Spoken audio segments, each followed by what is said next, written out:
His ticket. For his family. Bullshit. Alejo is an orphan. Alejo's not going anywhere anymore. Come on, Marco. Let them on. Vamos. Good man. Get out of boxing now.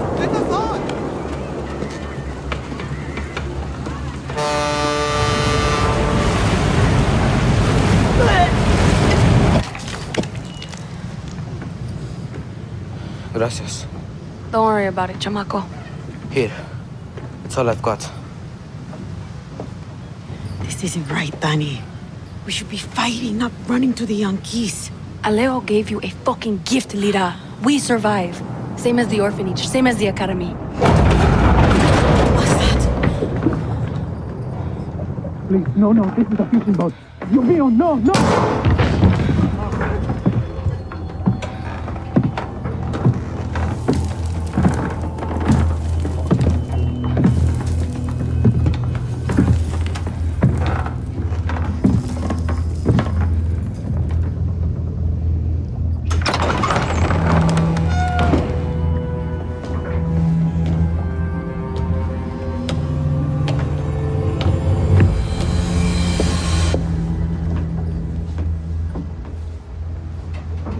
Before he was El Presidente, mi papa loved to fish.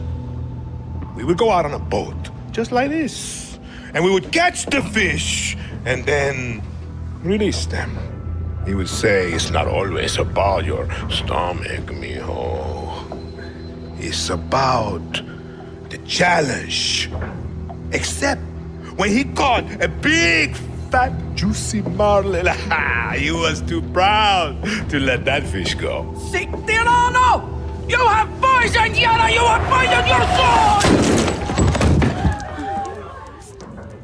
I have caught a very big fish today. Haven't I, Diego? Diego! No way. I have caught you, mijo. Now it's time to bring you home. I don't want this anymore, Papa. We have no choice. Let them go. They can work. Make Viviro. Truth or lies? Truth. They could be good workers. They could help rebuild paradise. But if you wanted them to live, you would have never set foot on this fucking boat. 13 years old. And Diego has such compassion for his people. These fish, we will catch and release.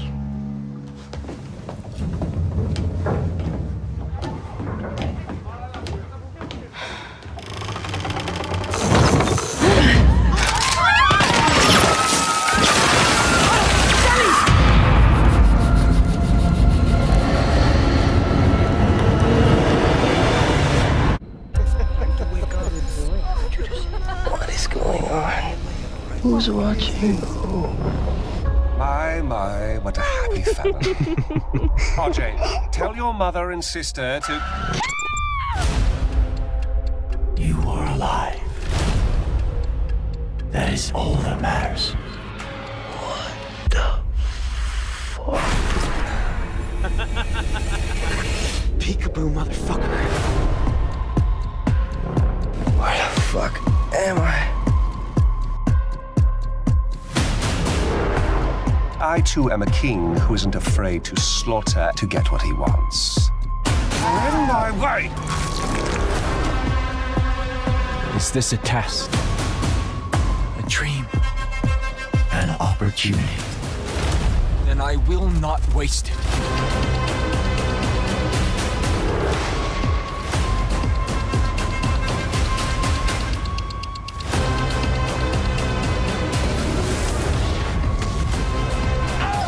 Are beyond salvation.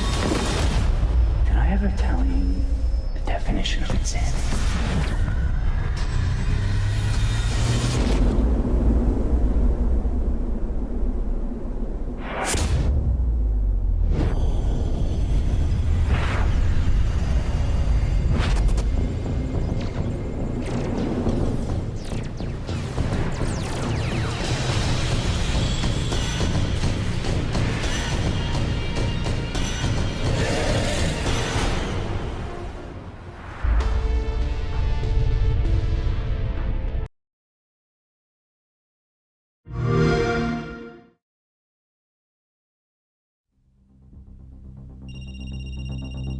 breaks every hour, señor presidente. Hola, fascista. I recognize that voice. Let me ask you a question. When I am dead and Yara is burning, what exactly is your plan? Hold hands, sing songs around the fire? Sure, I know just the song.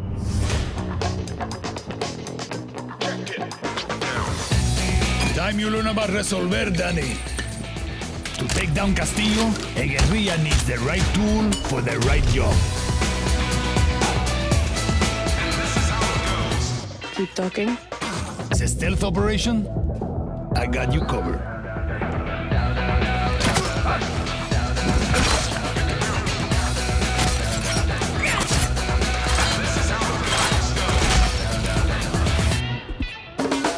Taking out a high-value target? I have just what you need.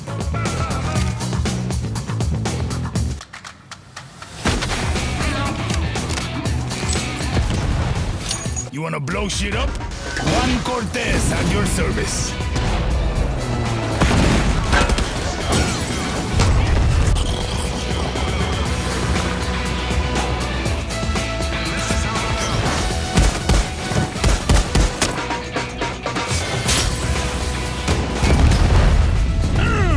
Everyone in Yara saw that shit. What? Wait a second. Who brought the rooster? Hey, whatever you need to get the job done, Danny.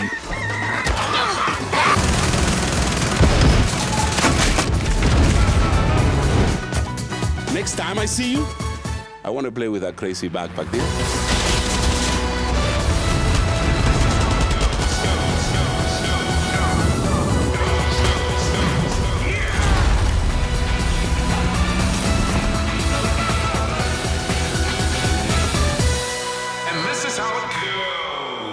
I like how you resolver, Juan.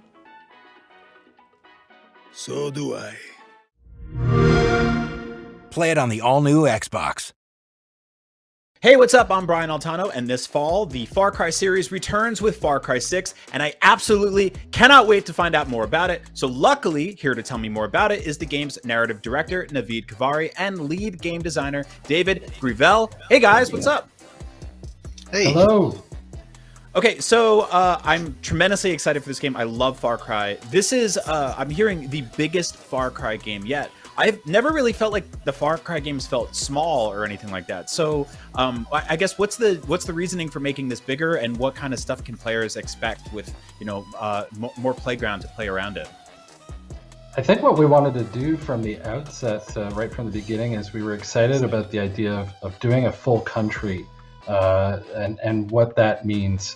And so I think it translates from everything to, you know, having a capital city to having multiple towns spread throughout the island, and also getting the dynamics of the population, you know, the guerrillas you're fighting with, you know, the diversity and notions of, you know, the stakes of how a country will emerge or endure from a revolution. That was really exciting for us.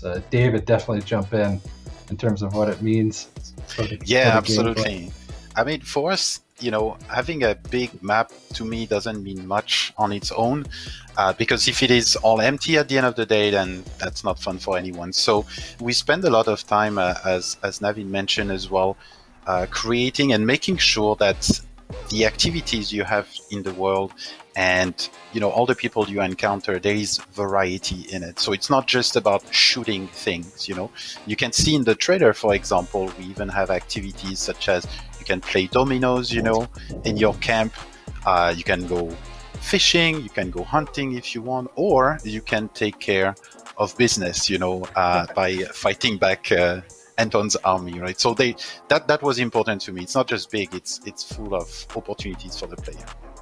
Now, you mentioned the large-scale city areas, which are a first for the series. There's always been sort of like encampments and towns and all that kind of stuff. But to me, it's sort of like antithetical to the philosophy of Far Cry, which is always like in the wilderness and it's crazy. And obviously, there's tons of that here. But how are you going to work chaotic wildlife into the city areas? Like, I will there just be, you know, animals running down the streets? How's that going to pay off? Yeah, the urban environment is interesting to me because, like you said, you know, it's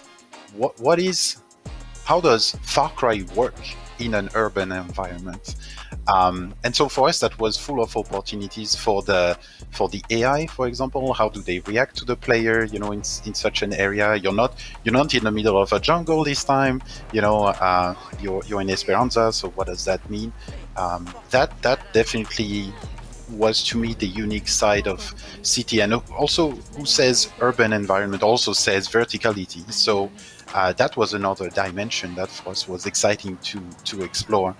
That being said, you know, it's a city, so just like in real life, there's not a ton of wildlife in the city, but you can definitely bring, for example, your amigos with you in the city, you know, so Chorizo, the little dog, or Guapo, the crocodile, for example, and they definitely will help you out in that situation as well.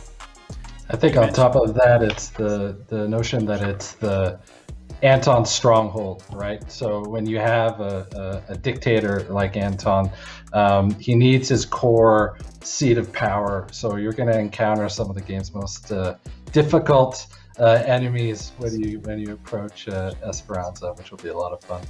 You mentioned the sort of verticality of the taller building settings and stuff like that. Will we get to see stuff like rooftop fights?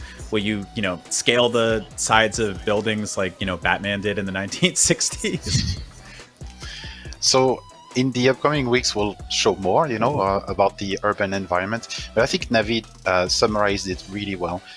What we wanted to have in terms of gameplay in the city specifically was that it's the seat of power of Anton, meaning you can go in there, by the way, right from the beginning of the game, you know, but it's going to be challenging. It's going to be really challenging for you. So you got definitely to adapt your playstyle when you go in there. But yeah, I'm looking forward to be able to share a bit more with you soon. Awesome. Tell me a little bit about sort of your creative process together. How do scenarios come together? Is this something, David, that you kind of go, I have an idea for a gameplay thing, and Navid, you go, all right, I can write it, or Navid, you write something and hand it to David, and he's like, oh, I got to figure this out now. How does that relationship work? I think the main thing was it's been of both, to be honest. Me and David were there right from the beginning when there was 10 of us in a sweaty, gross room in somewhere at Ubisoft. And so as we were zeroing in on Yara, you know, this island that's frozen in time, you know, in the Caribbean that has what we call these sort of resolver, do-it-yourself aspects, you know, David and his team simultaneously were jamming with us and coming up with gameplay scenarios and features and that kind of thing. So it really was a constant open dialogue, I think, all the way through. I can't think of a time when we weren't really talking. But yeah, David, you jump in. Yeah, it's Resolver is the perfect example. So it's that do-it-yourself philosophy, as Nav mentioned, and for us that sparked a lot of ideas in our head. You know, it came from Cuba originally. That philosophy of making do with what you have. You know, and for us, for the team, you know, when the team visited Cuba for research, they found out a lot of you know, very cool and very weird objects that the population there made because, of course, of all the economic sanctions that they had, right? So, for example, someone, you know, made a desk fan out of a record player, you know, vinyl record player. And so when we saw that in terms of design, we were thinking, okay, you know, what does that mean? What could we do that would be cool for vehicles? What could we do with weapons? So you saw, for example, in the trailer, we have a modified nail gun, which is a cool stealth weapon. We have my favorite, which is called El Pequeño, so the little one, but it's actually a minigun made out of a motorbike engine. You know, it's a lot of crazy things like that, and that's where we had, I think, a lot of good back and forth also with Narrative C, make sure it works in our world, in Yara. So that was a lot of fun, yes. I actually really appreciate that because that immediately stuck with me with all the footage we've seen so far. Is it's got this sort of scrappy, kit-bashed approach to the design philosophy, and then it feels like lived in. It feels like the stuff that you would actually put together using parts that you have around. This has like been always an interesting sort of balance for me in the Far Cry games, is that there are violent dictators, there's cult leaders, but then there's also, you know, like you're lighting tigers on fire, there's drug trips and double jumps, all the stuff that makes Far Cry special, but it is a balancing act. Was that something that you struggled with this time around, or did you kind of like lean into the kind of tonal chaos of all of it? I think the truth is that is Far Cry. The balance of those two things, if you take one out, you don't really have a Far Cry game. And I think what, you know, we saw as an opportunity here was, how can we ground this? How can we wrap these sort of gameplay elements, you know, the amigos, inside the world of Yara, and try and come from it from a place of character. I think, you know, just to give you an example, with Resolver, what we call guerrilla Resolver, that DIY philosophy, we grounded that in the character of Juan Cortez. This is someone who is a, you know, spy master, someone who has, you know, lived within multiple guerrilla movements and saw a need, which was, you know, when you're in the jungle, you need to, you know, make one guerrilla feel like 1,000. So he got inspired from reading comic books and came up with this notion of the Supremos. And so mirroring that character with the sort of DIY philosophy and being able to see these Supremos and Resolver weapons in action, it feels Far Cry. I can't put it better than that. Like, it feels it feels right, and so it is absolutely a balancing act, but it's one we took great care with, for sure. That's awesome. Giancarlo Esposito is amazing. He's one of my favorite actors out there. He's also like a tremendously menacing dude, but it seems like he has a good sense of humor too. What was it like writing for him? Did you have to sort of like, did you find yourself in a mirror like reciting lines and trying to sound as terrifying as possible? Well, you talk about dream come true. I think, you know, as we were going into the writing process with Anton, and as I was really trying to nail Anton's personality, you know, his voice just started kind of being my go-to inspiration naturally. And I think what he does, and this, you know, from the moment we met, look, we had a multiple hour conversation talking about Anton. There was you know, we clicked, and I think what he brings is that gravitas. He brings that you know, sense of power and duty, and at the same time he brings this empathy that was something that we really, you know, from meeting with him and talking to him, we really wanted to drill down on this empathy that he has for Diego, right, as a father. And, you know, so Giancarlo has this ability to balance both committing and ordering these horrific things with being this father that you almost can relate to. And, you know, I'll tell you, the moment, you know, we first met and started looking through scripts, when he turned to me and started talking as Anton, I was terrified. I was absolutely terrified. His eyes pierced right into my skull. And for me, it was from there, it's just, well, you're seeing it right now, and there's so much more to come, so much more. The protagonist this time around is more fleshed out than we've ever seen. It's always been sort of like this kind of GoPro avatar for the player to run around and go crazy. But now Danny has a full-fledged personality, voice acting. There's male and female versions of the protagonist. How do their personalities different between the two of them? Well, I think for us, you know, after we talked about it quite a bit. I think that we wanted players to see themselves represented and have the option to pick between male and female Dannys, but we wanted to keep their journey universal. That was something that felt, you know, we didn't want, you know, one Danny to have a different journey than the other. And I think that really comes from the fact that this is a story of Danny finding their place in the revolution. It didn't feel right to just tangent and do two completely different storylines. So really, we wanted one canon storyline for our players.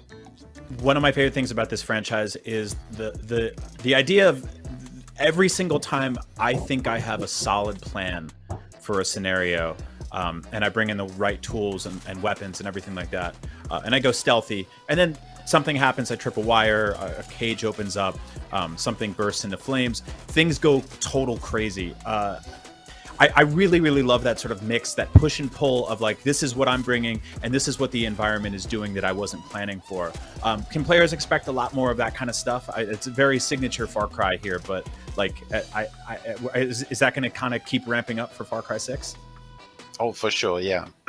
We have also a bunch of new elements to the game that we'll be talking about very soon as well. But yeah, you know, like we have the fire. You can see in the video that's classic Far Cry, but we improved that.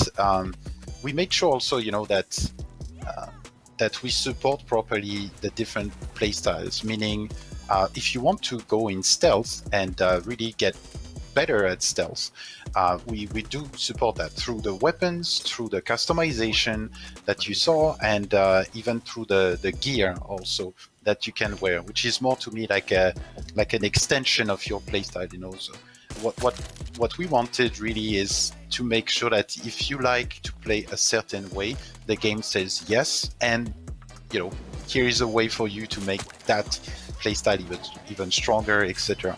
And of course, on the other side, in terms of environment and AI, we have also quite a few new cool surprises to reveal very soon, and I'm excited for everyone to see that, because I love that, like you said, that crazy, you know, we call this internally the anecdote factory, right? It's like you go in there, you have a plan, and then, oh my god, yeah, there is a, you know, like this animal jumping out of the bush and then jumps on an enemy that was about to throw a Molotov, and then the Molotov goes on the ground, and then everything is on fire.